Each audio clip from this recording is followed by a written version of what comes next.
Hello and welcome to the YouTubers Union. It's been about a month now since I've uploaded the first video, and we had some phenomenal success since then. And this is just a little update.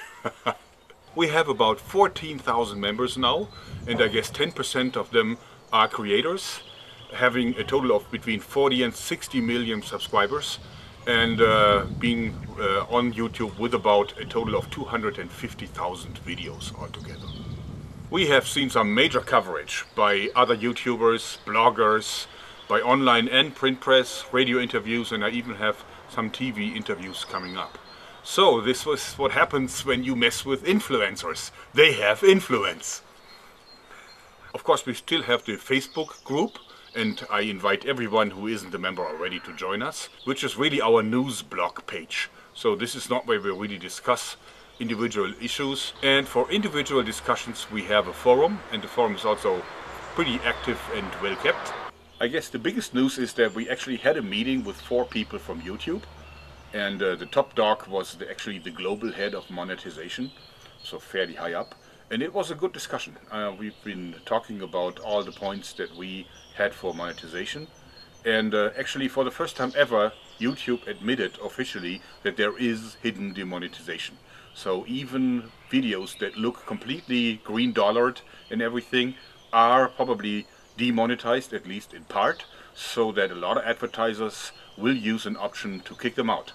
And therefore that is the reason why we see a lot less income on anything that has something remotely to do with the socially controversial content. But also it becomes really clear that YouTube thinks in departments. This means that the guys who are responsible for monetization have nothing to do with the partners, and they don't actually care much about partners and creators. They care for what they are measured against, and that is how many advertisements they're bringing in. And that is a part of what we're seeing here, is that you get kicked from all kinds of directions as a creator, and there are different people responsible for this at YouTube, but it's not a common entity. It feels for us like it is a common entity, but it isn't. These first discussions have been pretty good, and they told me many times how valuable this is and what kind of good feedback that is, but we will see.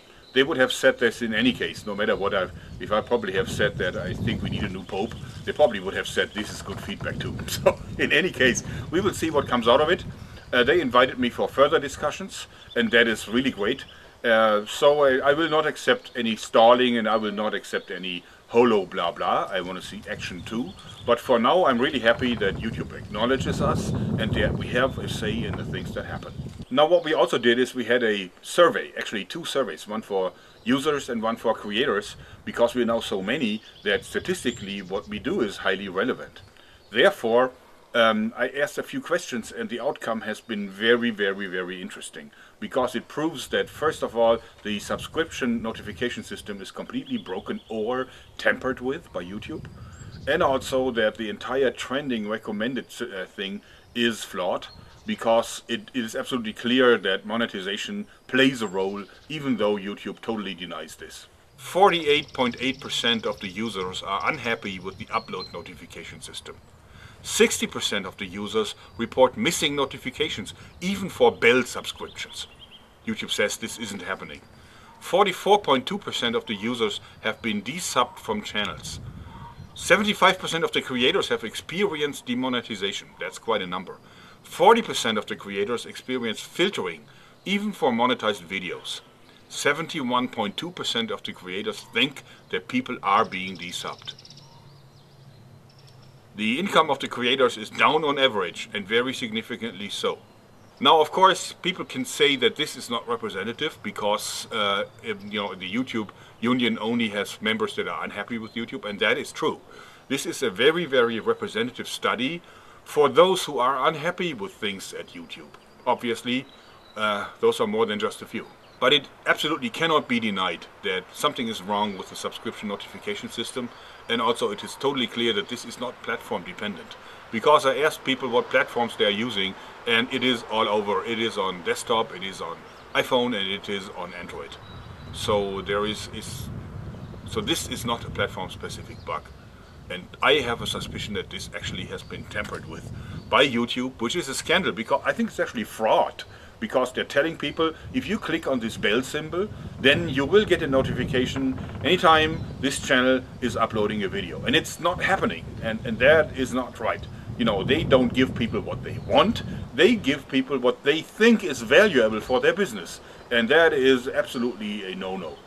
Alright, so a few questions that have been brought up to me that I'd like to address. First of all, when will we start with actual measures? Well, it's too early, because right now YouTube is still talking to us. They are negotiating. It's an open discussion. And this is not the time to really do something against them. But of course, my patience isn't very long-lasting. If I see that they stall, we will immediately kick into action. And that may be very soon. Then of course the next question is, what is a typical measure? You know, what can we do against YouTube? Well, we can hit them where it hurts. I would simply ask the creators amongst us to stop uploading full videos to YouTube for a while, maybe 2 weeks or maybe 3 weeks, and instead uploading the content to any other platform. I don't care if it's Facebook or Vimeo or whatever, you know, whatever you like. And then only put teasers onto YouTube with a link to the real video, because that hits YouTube hard. What they hate the most is if people leave the platform. And this is exactly what people would do. They would leave the YouTube platform. And I think this would be a very cool measure. But it's too early yet. Then very often people say, well, then look for something else. Start an own website, or go to Full30, go to Vimeo, whatever, go to Pornhub by all means. Well, first of all, let me make it very clear. This is the YouTubers Union. This is not the YouTube Quitters Union. This means we want to make YouTube a better platform. We want to go back to what used to be YouTube, and we also want to enhance even the old version of YouTube. But what we don't want is, we don't want to leave that platform behind, because there's too much hard blood that we put into it. But also, where do you want to go to? What does it take for an alternative platform to really be serious competition for YouTube from the perspective of a creator who needs to make a living? Well, first of all, it needs to have an income system for the creators that is worth something. And second, it needs to have good infrastructure. We need a good software platform that's reliable and relatively bug-free. We need a good recommendation trending system, so new users will find our videos. And what we also definitely need is traffic. And that is one thing that most of the alternative platforms right now don't have. You know, things happen on YouTube. Things don't happen on Vimeo, and they don't happen on Full30, and they probably happen at Pornhub, but not the kind of action that we like to see. Some of us. If you look at the alternative platforms, Vimeo, well, Vimeo doesn't have a way for creators to earn money. Actually, it costs money to run a channel on Vimeo. So that is a no-no. Then Full30, which is right now only open to invited channels. This also has very little traffic, and we have some creators that tested it and were very unhappy and actually left the platform again because of software issues, but also financial problems. Then we have Pornhub, which they certainly have the infrastructure. I mean, they're hosting a lot of videos already, so they could host just a few more, but then their business model is completely different. Pornhub makes money by playing small, dirty video clips, actually trailers, something, and then that is supposed to bring people over to subscribed platforms, so they have to pay money for seeing the full version. That may work with hardcore pornography, but it's probably not working with socially controversial content, like gun videos, like news that also report about revolution and war and all these things. Therefore, I don't think that Pornhub is an alternative either. And then there is Dailymotion, and they are probably the most hopeful platform that we have out there, but they still lack traffic, massively lack traffic, and also there's some serious limitation on resolution of the video and on length and all these things. So, but that is an alternative that one day may actually rival YouTube. But right now, it's not the case. Alright, then of course we have a lot of questions about the recent shooting at the YouTube headquarters in San Bruno.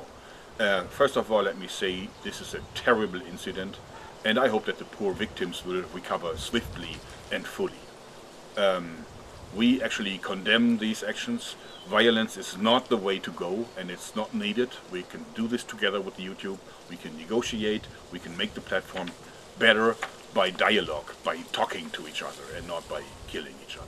But it also shows how much anger and frustration YouTube's change of policy created. This was actually very brutal, harsh, unannounced, and also because of the lack of communication, it was also really making people angry. And this is what happens when you make thousands and thousands of people very angry. Some of them may have mental problems already and may snap because of this. And I believe this is what happened at San Bruno. Which still, of course, is not right. And I'm not saying that it's YouTube's fault that that woman snapped. But this is just actually the result, also a result of what they did to a lot of people. You know, YouTube gave a lot of people like some kind of taste how it is to be famous and popular and successful. And then they took it all away. So, you know, that's why I'm saying we need to have monetization being brought back to small channels. It's not the money, because these channels made almost no money before. It's just pocket money. It's not the cash. It's the hope that is the problem. You know, YouTube pulled the rug from underneath these people, and by taking away the hope that one day they may be successful and make a living from YouTube. And now it's all over, because the videos that are not monetized, obviously, because of the system is what it is, you know, are not listed in trending and are not listed in recommended as much, and therefore it's almost hopeless. All these small channels saw a loss of views, not just a loss of monetization. They also saw that they're losing subscribers and views. And this actually is what torments people. Therefore I'm saying bring this back. So that was my update for today. And I also would like to add a small call to action. Please share this. It is in the public domain. It's actually Creative Commons. So everybody can take all of it or parts of it and spread it. Spread the word. Go on Facebook and bring people to our union, because the more we are, the higher our chances are that we can change something. Remember, united we stand, and united we will succeed. Thanks and bye-bye.